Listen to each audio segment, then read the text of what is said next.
بالکل جینین مسئلہ ہے، اس وقت امت میں بہت بڑے پیمانے پہ مشرق سے مغرب تک پیدا ہو چکا ہے.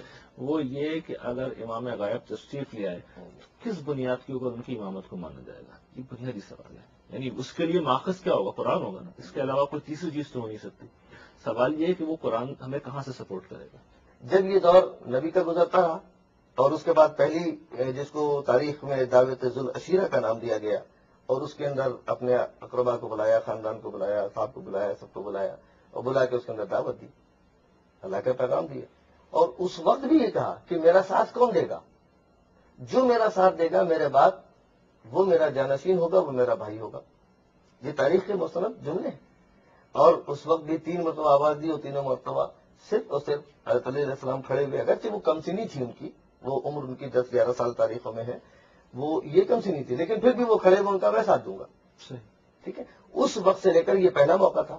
اور اس کے بعد جب ہجرت کرنے کے لیے گئے تو ہجرت کی رات بھی حضرت علی کو جب لٹا کر کے گئے، اور اس کے بعد غدیر خم تک جتنی آیات ہیں اس کے اندر مختلف مقام کے اوپر یہ بات موجود ہے کہ یہ اعلان کر کے گئے اور یہ اپنا فریضہ منصب ادا کر کے. کون سی آیات ہیں؟ یہ جو حکم دیا، یا ایھا الرسول بلغ ما انزل الیک من ربک فإن لم تفعل فما بلغت رسالہ. دیکھیے ہر شخص جو ہے نا اس کو تفسیر کا، تشریح کا حق ہے. ہم اپنا نقطہ نگاہ سے جو میں آپ کو پیش کر رہا ہوں. آیت نازل ہوئی، نبی کریم نے لوگوں کو جمع کیا اور سب ساتھ تھے. آخری حج تھا، لوگ چل ہی رہے تھے، کچھ آگے جا چکے تھے، کچھ پیچھے تھے، سب کو جمع کیا. اور اس کے بعد ممبر بنایا. ممبر بنا کر کے اس کے اوپر کھڑے ہو کر کے خطبہ دیا. خطبہ دینے میں انہوں نے پوچھا کیا میں تمہارے نفسوں پر تم سے زیادہ اولا نہیں ہوں؟ سب نے کہا یا رسول اللہ، آپ ہمارے نفسوں سے زیادہ اختیار رکھتے ہیں، آپ اولا ہیں. اس وقت حضرت علیہ السلام کو انہوں نے باقاعدہ بازوؤں سے اٹھا کر کے اپنا ان کو اعلان کیا کہ من کنت مولا ہوں فہذا علی مولا، جس کا میں مولا ہوں اس کا علی مولا ہے. اب سوال یہ پیدا ہوتا ہے کہ جس معنی میں، جس مقصد میں، جس مفہوم میں، جس اختیار میں نبی مولا تھے عوام الناس کے، اسی منصب اور اسی مفہوم میں ان کے بعد حضرت علیہ السلام ان کے بعد حق رکھتے ہیں مولائیت کا. اور اس لیے مولا کا اعلان. اور جب یہ اعلان ہوا، اس آیت کے اندر ایک جملہ ہے واللہ یعصمک من الناس، تم ڈرو مت، تم اعلان کرو. ایسا کون سا یعنی پیغام تھا کہ جس کے لیے نبی یہ سوچا تھا کہ یہ جملہ اس بات کی دلیل ہے کہ اس سے پہلے بھی مختلف مقامات کے اوپر یہ اشارتاً کنایتاً یہ گفتگو آئی، لیکن نبی نے شاید اعلان نہیں کیا ظاہری طور پر. ظاہری طور پر یہاں اعلان ہوا. اس کے بعد پھر آیت نازل ہوئی الیوم اکملت لکم دینکم واتممت علیکم نعمتی، آج میں نے دین کو کامل کر دیا اور نعمتیں تمام کر دی.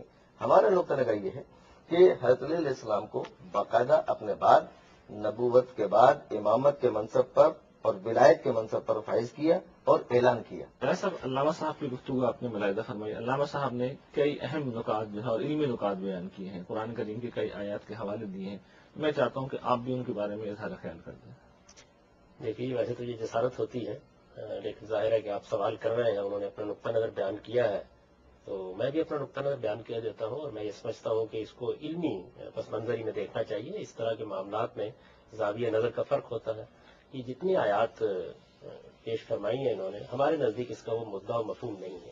اطیعوا اللہ واطیعوا الرسول واولی الامر منکم فإن تنازعتم فی شیء فردوہ الی اللہ والرسول. یہ وہ موقع تھا کہ جب اگر نبی کے علاوہ بھی کسی کو کوئی حق دینا تھا تو اس کو بیان ہونا چاہیے تھا. آیت کا مفہوم یہ ہے کہ ایمان والو اللہ کی اطاعت کرو، اللہ کے پیغمبر کی اطاعت کرو، اپنے حکمرانوں کی اطاعت کرو. اب اس کے فوراً بعد یہ فرمایا ہے کہ فإن تنازعتم فی شیء فردوہ الی اللہ والرسول. اگر کسی معاملے میں کوئی اختلاف ہو جاتا ہے، باہمی نزاعات ہو جاتے ہیں، تو اس میں اللہ اور رسول کی طرف لوٹایا جائے گا. ہمارے نزدیک یہ بالکل حجت قطعی ہے کہ اللہ اور رسول ہی ہیں کہ جن کے ساتھ منازعت نہیں ہے. امر سے مراد ہی تو وہی لوگ ہیں. یہ میں وہی عرض کر رہا ہوں.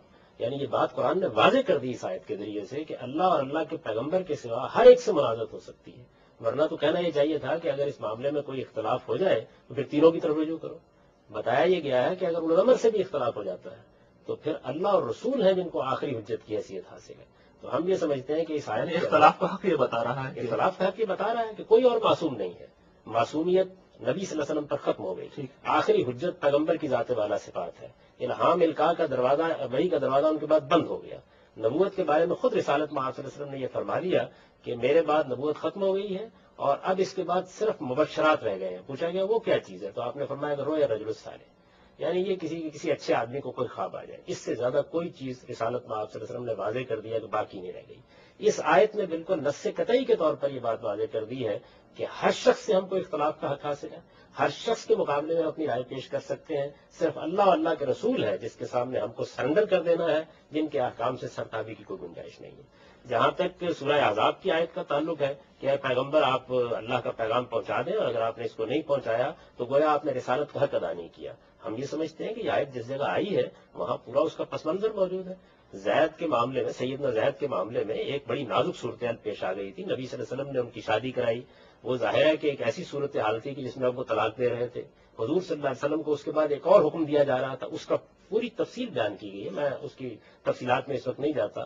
اس موقع کے اوپر نبی صلی اللہ علیہ وسلم کے بارے میں اوپر یہ کہا گیا ہے کہ آپ کیوں ڈر رہے تھے یہ بات کہتے ہوئے، اسی باب میں، اسی ضمن میں، اسی پس منظر میں یہ فرمایا گیا ہے کہ پیغمبر کا کام یہ ہوتا ہے کہ جو حکم اللہ تعالیٰ کی طرف سے اس کو دیا جائے وہ ادنا درجے میں لوگوں کی پرواہ کیے بغیر اس کی تبلیغ کرے، اور اگر پیغمبر یہ ذمہ داری انجام نہیں دیتا تو پھر کون انجام دے گا؟ اس کے معنی یہ ہے کہ سورہ احزاب رسالت ادا نہیں کیا۔ سورہ احزاب میں ہمارے نزدیک یہ واقعہ اس پس منظر میں ہے۔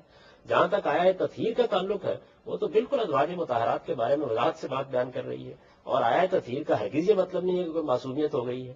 اس کے معنی ہمارے نزدیک یہ ہے کہ پیغمبر کی بیوی ہو، تمہارے لیے کچھ خصوصی احکام دیے گئے ہیں، تمہاری ایک خاص حیثیت ہے، تمہارے گھرانے کو لوگ اسکینڈلائز کرنے کی کوشش کر رہے ہیں، تہمتیں لگا رہے ہیں، لہذا اللہ یہ چاہتا ہے کہ تم اپنے اوپر کچھ زائد پابندیاں قبول کرو اور زیادہ احتیاط سے کام لو تاکہ کوئی منافق تمہاری اخلاقی حیثیت کو مجروح نہ کرنے پائے۔ اللہ یہ چاہتا ہے کہ تمہیں لوگوں کی نظروں میں بھی بالکل پاک صاف رکھے۔ یہ ہمارے نزدیک ان آیات کا مفہوم ہے۔ اس کے بعد جو روایات واقعات ہیں، دیکھیے ان کے بارے میں سیدنا ابوبکر صدیق رضی اللہ عنہ سے متعلق معلوم ہے کہ حضور صلی اللہ علیہ وسلم نے ان کو آخری اپنے ایام مرض میں مصلی پر کھڑا کیا۔ اس سے بڑی کیا اور علامت ہو سکتی تھی؟ پیغمبر جس جگہ پر کھڑے ہو کر یہ سب کام کرتے تھے، لیکن ہمارے نزدیک حضور نے کسی کے بارے میں کوئی فیصلہ نہیں کیا۔ اور یہ من کن تو مولا و علی مولاؤں کا واقعہ جو ہے وہ بھی ہم یہ سمجھتے ہیں کہ ایک مخصوص پس منظر میں پیش آیا ہے۔ سیدنا علی رضی اللہ عنہ کے ساتھ بعض لوگوں نے کچھ غلط رویہ اختیار کیا تو اس موقع پر حضور نے لوگوں کو توجہ دلائی کہ یہ میرے عزیز ہیں اور ان کی ایک خاص حیثیت ہے، لہٰذا جو محبت تم مجھ سے رکھتے ہو ویسی محبت تم کو ان سے بھی رکھنی چاہیے۔ ہم اس کو اس معنی میں لیتے ہیں۔ اسی طریقے سے باقی معاملات میں بھی نہ ہم یہ کہتے ہیں کہ سیدنا ابوبکر صدیق کے بارے میں فیصلہ کیا گیا ہے، نہ یہ کہتے ہیں سیدنا علی رضی اللہ عنہ کے بارے میں فیصلہ کیا گیا۔ ہم یہ سمجھتے ہیں کہ یہ اللہ تعالیٰ نے اصل میں خود فیصلہ کر دیا تھا کہ مسلمانوں کا نظم اجتماعی شورا پر مبنی ہوگا۔ آخری حجت اللہ اور رسول ہے، ان کے بعد امرہم شورا بینہم۔ ہمارے نزدیک اس کے یہ معنی ہو ہی نہیں سکتے۔ اس میں جو بات کہی گئی ہے وہ ہمارے نزدیک یہ ہے کہ میں تم سے کسی اجر کا مطالبہ نہیں کرتا، میں تو صرف معدت کا جو حق ہے، قرابت کی معدت کا حق ہے وہ ادا کر رہا ہوں، یعنی میری تمہاری رشتہ داری ہے اور اس رشتہ داری کا حق میں ادا کر رہا ہوں۔ رسالت میں آپ صلی اللہ علیہ وسلم کو یہ حکم دیا گیا تھا کہ وانذر عشیرتک الاقربین، سب سے پہلے آپ اپنے قریبی اعزاء کو دعوت دیجیے۔ تو آپ نے اس موقع پر کہا کہ میں تم سے کوئی اجر تو نہیں مانگ رہا۔ یہ بالکل اسی طرح کا جملہ ہے یا آپ جس طرح یہ کہتے ہیں کہ بھائی میں تو آپ کی یہ خیر خواہی میں یہ کام کر رہا ہوں، میرے آپ کا ایک تعلق ہے، دوستی ہے، رشتہ داری ہے، میں اس کی محبت کا حق ادا کر رہا ہوں۔ یہ جو پیغام تم کو پہنچا رہا ہوں میں تم سے کوئی معاوضہ تو نہیں مانگ رہا۔ تو ہم اس کو اس طرح لیتے ہیں۔ ہمارے نزدیک ان تمام آیات میں کسی جگہ یہ بات نہیں کہی گئی۔ اگر امامت کا کوئی منصب ہوتا تو اللہ تعالیٰ صراحت سے اس کو بیان کرتے، وضاحت کے ساتھ بتاتے کہ یہ ایک منصب ہے، ایمانیات میں شامل کرتے، اس لیے کہ جب آپ کسی کو معصوم قرار دیتے ہیں تو پھر تو اس کے معنی یہ ہے کہ آپ کو اس کو ماننا ہے۔ آپ یہ دیکھیے کہ چونکہ اللہ تعالیٰ نے حکم دیا ایمان کا اپنے اوپر، اللہ تعالیٰ نے اپنی کتابوں پر ایمان کا حکم دیا، اللہ تعالیٰ نے اپنے پیغمبروں پر کتاب کا حکم دیا، اللہ تعالیٰ نے آخرت پر ایمان کا حکم دیا، تو ایمانیت متعین کر دی، بتا دیے۔ لہذا نبیوں کے بارے میں، فرشتوں کے بارے میں تو یہ کہا کہ ان پر ایمان لاؤ۔ اگر ائمہ کا بھی کوئی منصب ایسا ہوتا کہ جس کو ماننا ناگزیر ہوتا تو اللہ تعالیٰ اس کو بیان کر دیتے۔ قرآن بالکل واضح ہے، بلسان عربی مبین ہے، وہ اپنی باتیں قطعیت سے بیان کرتا ہے، کوئی چیز تان نہیں ہے، کسی خارجی چیز کو اس پر حکومت کا حق نہیں ہے، وہ اپنی بات واضح طریقے پہ بیان کر رہا ہے اور یہ کہہ رہا ہے کہ نبوت ختم ہو گئی، اب کسی کا استحقاق نہیں ہے کہ وہ اپنی عصمت کا دعویٰ کرے، صرف ایک ہی چیز باقی رہ گئی ہے اور وہ آپ کے پاس قرآن و سنت ہے۔ خود حضور نے اعلان کر دیا کہ میں تمہارے درمیان اللہ کی کتاب چھوڑ کر جا رہا ہوں، پیغمبر کی سنت چھوڑ کر جا رہا ہوں، اس کو پکڑے رکھو گے تو کبھی گمراہ نہیں ہوگے۔ ہمارے پاس وہ موجود ہے اور نبوت کے خاتمے کے بعد اب کسی اور چیز کی ضرورت باقی نہیں رہے گی، باقی سب کچھ اب امرہم شورا بینہم، مسلمانوں کے نظم اجتماعی کو ہم نے لوگوں کی رائے پر چلانا ہے، ان کو فیصلے کرنے ہیں، ہم نے ان کی اصلاح کرنی، یہ ہمارا نقطہ نظر ہے۔ تو ان کا نقطہ نظر اس سے مختلف ہے ظاہر ہے، اور اس میں اختلاف کا مطلب یہ نہیں ہے کہ ہم کسی کی تقلید یا تردید کر رہے ہیں، بس اپنا نقطہ نظر میں نے بھی بیان کر دیا، انہوں نے بھی بیان کر دیا۔